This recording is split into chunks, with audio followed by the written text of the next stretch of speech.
like you mentioned right there, you know how good they can be. How does, describe your emotions right now and, just your takeaways initially? It's a tough one because we had the game in our pocket. It was, I think we coming back after those first two goals that they scored. I knew it was not going to be easy, Right.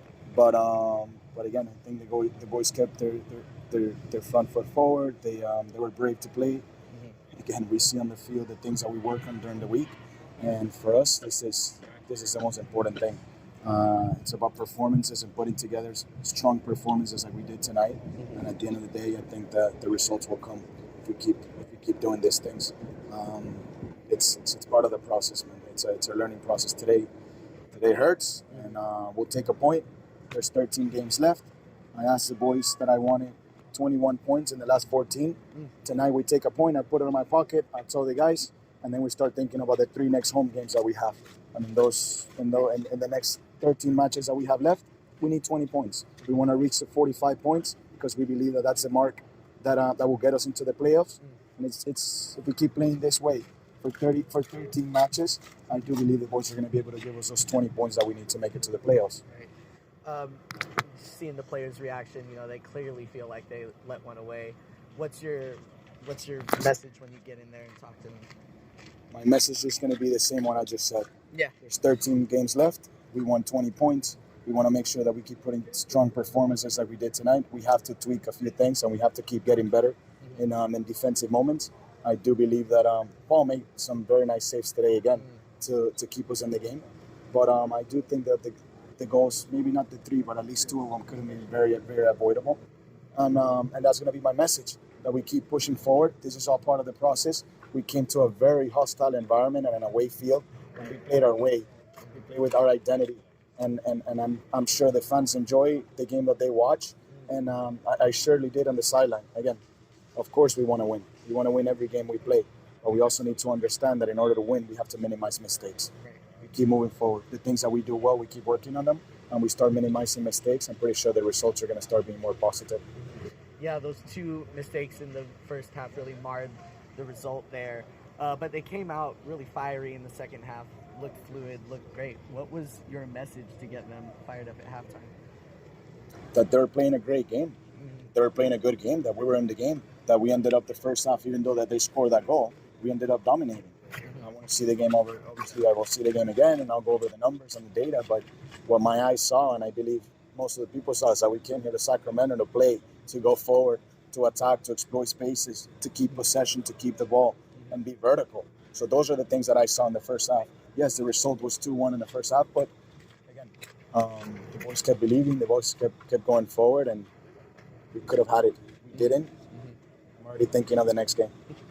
How did the system progress there in the second half? It looked like later on maybe the backs came deeper, but it looks like, really pressing forward and all that. Yeah, well, it's normal, right? When you're playing on the road and then you see yourself coming back and then you're on top and there's 15 minutes to go. It's obviously that you give them a bit more space and then you try to keep your lines more compact and it looks like you defend more. That's just, it's human nature and it happens in all the sports. We always try to stay pressing, to keep our game in our line as high as we could, without really being exposed or sacrificing too much space behind, because we know the speed that they have. This guy sub Douglas Martinez and Archimedi goes in, and it's speed for speed, it's strength for strength. So we had to make sure that we protect that space behind, but also that we could be, we didn't have them play those long balls easily. Right. So that they changed their back 5. They changed to a 4-2-3-1 in the second half, and I think it took us like 5 minutes to adjust and adapt to it. But it was good because then you give instructions from the sideline and the guys absorb it right away, and then we know how to press the back foot. And it's, again, brother, it's part of the process. It's part of the journey. And we'll take a point tonight. We put it in our pocket. 13 games left, 20 points that we need. Right. Azokar, big impact playing at his position. Hell of a goal. Talk about him, his effectiveness, and your thoughts on that goal. What do you think that's his position? Yeah. You like him there? I like him wherever you put him. Yeah, I know Juan since he's 13 years old. And, okay. Yeah, Juan's played as a striker. He's played as a winger. He's played as a right back. He's played all over. And he's very versatile, and that was one of the reasons why we wanted to bring him here, because he offers us that. And it was good. It was good to have Juan a little bit higher up the field, because for tonight it made sense. Sacramento is a team that they defend very well. They're very organized, they're compact, but they feel comfortable when they're defending the ball and it's in front of them. You exploit spaces behind them, and if you run behind them, if you're vertical, they don't enjoy it and they don't like it that much. So with Juan Azócar in that pocket and Mika on the other side, having Rito out wide and Memo on the other side providing full width, it was going to allow us the opportunity to stretch the width of the field, stretch that back line as much as we could, and then have runners like Azócar and Mika to those spaces. And it worked well. Again, that was for tonight. Now we have to watch the opposition for next week and see what do we think that it's going to work. And the good thing is that we have 25 guys in our roster that gives us the ability to be transformational, to give us the ability to be able to bend and adapt to what the opposition might give us. And tonight I saw that. I was very happy overall with the performance of the collective and not so much of the individuals. Yeah. Well, the sidestep there, that's really cool that you've known Juan so long in his life.